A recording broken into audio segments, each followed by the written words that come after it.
ปริญญาของสมบัตินะครับเอฟพันขอนแก่นรุ่นที่1นะครับก็วันนี้เราจะมาคุยในเรื่องของการวางแผนภาษีส่วนบุคคลนะครับผมสไลด์นี้ก็มีความอัปเดตบ้างนะครับแต่จริงๆก็ใช้ตั้งแต่ปีที่แล้วนะครับยังเป็นสไลด์ที่สามารถใช้ได้ไปตลอดใช้ได้อยู่เพราะยังปีนี้เป็นปี59อยู่นะครับปีหน้าก็อาจจะต้องตัวนี้ไม่สามารถใช้ได้แล้วนะครับการวางแผนภาษีส่วนบุคคลนะครับ tax plan นะครับเพื่ออะไรนะครับก็สรุปมา4เรื่องนะครับก็คือเพื่อหาช่องทางในการลดหย่อนภาษีอย่างถูกต้องถูกกฎหมายนะครับเพื่อรักษาสิทธิ์พึงได้จากการลดหย่อนภาษีนะครับจริงๆรัฐบาลเนี่ยมีสิทธิ์ในเรื่องของการลดหย่อนภาษีหลากหลายตัวนะครับซึ่งในส่วนนี้ก็จะสรุปให้นะครับว่ามีอะไรบ้างนะครับเพื่อเตรียมเครื่องมือในการลดหย่อนภาษีอย่างมีประสิทธิภาพนะครับ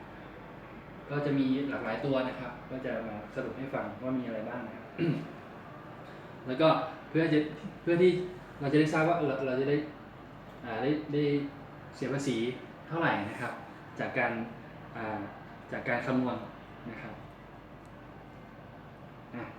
ก็จะบอกว่าจริงๆแล้วในเรื่องของการวางแผนภาษีเนี่ยไม่ได้อยู่หมวดไหนสักหมวดเลยนะฮะไม่มีนะฮะมันจะอยู่รอบนอกนะฮะtax สามารถอยู่ได้ทุกหมวดนะครับตั้งแต่ในเรื่องของฐานแรกของทางการเงินนะฮะไม่ว่าจะเป็นในเรื่องของประกันนะครับหรือว่าการสะสมทรัพย์ในรูปแบบประกันหรือว่าในเรื่องของการลงทุนพวก LTF IMF ก็ตามนะครับ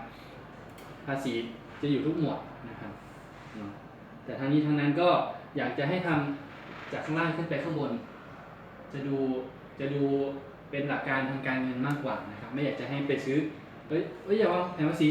ซื้อ LTF ไม่อยากให้มองอย่างนั้นมากกว่านะครับอยากให้มองด้านฐานล่างด้วยดีกว่านะครับพูดง่ายๆว่าทำควบคู่กันไปเลยภาษีส่วนบุคคลมีอะไรบ้างนะครับจริงๆภาษีส่วนบุคคลจะมีเดี๋ยวซื้อของนั่นแหละใช่ไหมครับเดี๋ยวซื้อของไปเลยเสียภาษี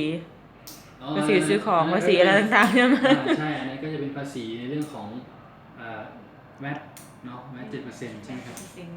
แต่จริงๆภาษีส่วนบุคคลจริงๆมันมีหลายหมวดเหมือนกันนะครับแต่ว่า40วงเล็บเอาเป็นบุคคลธรรมดาดีกว่าเป็นแบบพนักงานธรรมดาแล้วกันนะครับที่มีเงินเดือนเข้าออกประจำนะครับก็จริงๆภาษีส่วนบุคคลมีประมาณ8หมวดนะครับ40วงเล็บ1 ถึง 8นะครับ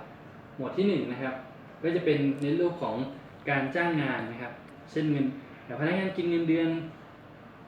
ค่าล่วงเวลานะครับค่าเบี้ยเลี้ยงโบนัสนะครับที่เป็นค่าใช้จ่ายเป็นแบบเขาเรียกว่าเป็นจากการ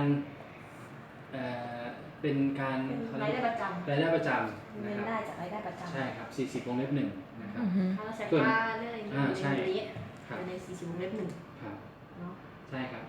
40วงเล็บ1เนี่ยเป็นส่วนหลักของพนักงานอยู่แล้วนะครับมาหมวดที่2ก็จะเป็น40วงเล็บ2นะครับก็คือเป็นเงินได้จากหน้าที่หรือว่าตำแหน่งที่ทำจากการรับงานเช่นพวกค่าในหน้าค่าธรรมเนียมนะครับก็ประเภทที่2เนี่ยประเด็นที่2นี่จะเป็นในเรื่องของเน้นความสำเร็จของงานนะครับก็คืองานที่ตกลงต้องทำเสร็จถึงจะได้รับเงินอันนี้นะครับก็ในหน้าจ้างเหมาแบบนี้ไหมเหมือนหน้าจ้างใช่ไหมไม่ใช่รับเหมาใช่ไหมผู้รับเหมาจะเป็นอีกแบบหนึ่งอีกแบบหนึ่งอันนี้จะเป็นในเชิงตัวแทนอันนี้จะเป็นเราตัวแทนอย่างเราก็จะเป็นวงเล็บ2ใช่ครับ40วงเล็บ3นะครับเกี่ยวกับค่าลิขสิทธิ์นะครับค่าลิขสิทธิ์ก็จะมีในเรื่องของสินทรัพย์ทางปัญญาพวกค่าลิขสิทธิ์อะไรพวกนี้นะครับเขียนหนังสืออะไรอย่างนี้ใช่ไหมใช่ครับเป็นพวกเขียนหนังสือหรือว่าแต่งเพลงอะไรพวกนี้ก็ได้นะครับที่เป็นลิขสิทธิ์นะครับอันที่4อันนี้ก็จะเริ่มห่างจากพวกเราละอันที่4ก็จะเป็นในเรื่องของดอกเบี้ยนะครับดอกเบี้ยเงินฝากดอกเบี้ยเงินปันผลอะไรพวกนี้นะครับที่สมมติว่าเราออมในหุ้นนะครับแล้วมีในเรื่องของภาษีดอกเบี้ยอะไรพวกนี้นะครับตัวนี้สามารถทำเป็นเครดิตภาษีคืนได้นะครับหรือแม้กระทั่งในเรื่องของเงินฝากอะไรพวกนี้ก็ตามนะครับในพวกนี้ก็จะมีภาษีเหมือนกันนะครับ หลายคนอาจจะไม่รู้ว่ามีในเรื่องของภาษีเงินฝากออมทรัพย์ฝากประจำก็จะมีข้อแตกต่างกันอยู่เหมือนกันนะครับ ข้อที่ 5 ก็จะเกี่ยวกับค่าเช่านะครับเนาะค่าเช่าเช่าบ้านหรือว่าให้เช่าทำเลค้าขายอะไรพวกนี้ก็ถือว่าเป็นค่าเช่านะครับ เช่าที่ดินเปล่าอะไรแบบนี้ก็ ที่ดินเปล่าก็ได้ครับขอให้มีสัญญาถูกต้องตามกฎหมายนะครับ พวกนี้เราต้องมาเสียภาษีด้วยเช่นกัน ใช่ครับต้องเสียภาษีเหมือนกันนะครับก็หมวดที่ 6 นะครับก็จะเป็นวิชาชีพอิสระนะครับ ก็จะมีไม่กี่วิชาชีพนะครับ ก็อย่างเช่นหมอนะครับนักบัญชีนักกฎหมายสถาปนิกวิศวกรนะครับค่าใช้จ่ายพวกนี้หักได้มากกว่า40วงเล็บ1 40วงเล็บ2นะครับอย่างหมอเนี่ยจะหักได้ประมาณ 60% ของรายได้ที่ได้ ถ้าสมมติว่าคุณหมอเนี่ยไปทำงานที่เอกชน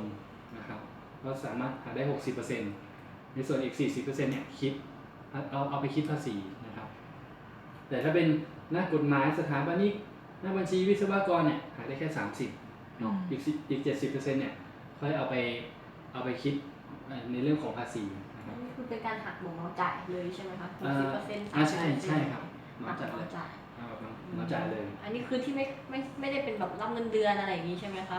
เหมือนแบบหมอเปิดคลินิกอย่างเงี้ยได้พวกนี้ก็คือจะหักเป็นหมอจ่ายได้ที่ 60%อย่างนี้ ใช่ครับใช่สมมุติว่าร้านหนึ่งเนี่ย 60% ก็คือ 600,000 เนี่ยไม่ต้องเสียภาษี มันไม่เกี่ยวกับเงินเดือนประจำอันนี้สมมติอย่างสถาปนิกหรือวิศวกรที่เขาทำงานมีเงินเดือนประจำแล้วไปรับจ็อบต่างหาก ใช่ครับอันนี้ไปรับในส่วนตัวรับจ็อบเข้าวงเล็บ6แต่ถ้าตัวรับเงินเดือนเข้าวงเล็บ1ครับก็จะแยกเป็น2รายการ ใช่ค่ะคือถ้าเอามารวมกับเงินเดือนเราเขาจะเสียเยอะเพราะงั้นเขาต้องแบ่งประเภทของรายได้แล้ว40วงเล็บ7นะครับก็จะเป็นในเรื่องของการรับเหมานะครับอันนี้เป็นเกี่ยวกับ40วงเล็บ7กับ40วงเล็บ2เนี่ยมีความแตกต่างกันนะครับ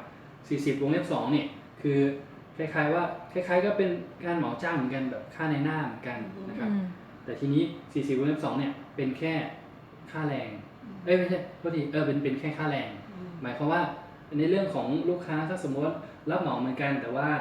สมมติว่ามีลูกค้าคนหนึ่งเนี่ยให้ช่างรับเหมามี2คน คนแรกเนี่ยเหมาเฉพาะค่าแรงอันนี้เข้า40วงเล็บ2แต่อีกคนนึงเนี่ยเหมาทั้งของทั้งแรงจะเป็น40วงเล็บ7นะครับค่าในส่วนนี้รู้สึกว่าลดหย่อนภาษีไปประมาณได้สักเท่าไหร่นะอันนี้60มั้ง60หรือ70ประมาณคร่าวๆประมาณนี้นะครับเป็นการหักเหมาจ่ายเหมาจ่ายนะครับส่วนอีก 30% นี่อาจจะค่อยเอาไปในเรื่องของคำนวณภาษีอีกทีนึงนะครับเพราะว่าเขามีต้นทุนในเรื่องของวัสดุต่างๆนะครับร้านหนึ่งเนี่ยอาจจะได้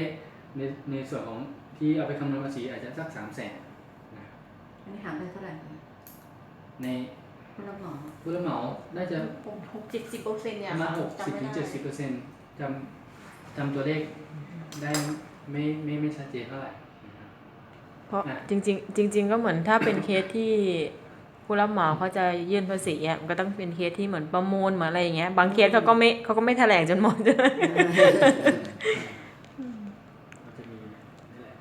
เพราะผู้รับเหมารู้สึกมันจะซิกแซกได้เยอะเข้าวงเล็บมีเยอะต้องหักเหมาจ่ายมันจะเยอะกว่าเมื่อกี้คือ40วงเล็บ1ถึง7ใช่ไหมครับทีนี้จะมี40วงเล็บ8ก็คือที่ไม่เข้า40วงเล็บ1ถึง7เมื่อกี้นะครับอย่างเช่นเกี่ยวกับเงินได้จากการทำธุรกิจนะครับการพาณิชย์เกษตรกรรมที่ไม่เข้าเกณฑ์1ถึง7นะครับพวกนี้ก็จะเป็นในลักษณะเหมาจ่ายนะครับก็มันก็จะมีการสูตรการคำนวณที่เยอะอยู่เหมือนกันเนาะแต่หากได้สูงสุดประมาณสัก 80% นะครับอย่างตัวแทนประกันนี่ก็สามารถเข้า40วงเล็บ8ได้เนาะแต่ว่าต้องมีรายได้ประมาณ1.8 ล้านถ้าจะไม่ผิดนะครับก็จะต้องเอารายจ่ายรายรับอะไรพวกนี้มาคำนวณกันอีกทีนึงนะครับคือสามารถจ่ายได้2อย่างก็คือจ่ายได้ลักษณะแบบเหมาจ่ายหรือว่าจ่ายแบบตามจริงอีกทีนึงนะครับต้องดูอีกทีนึง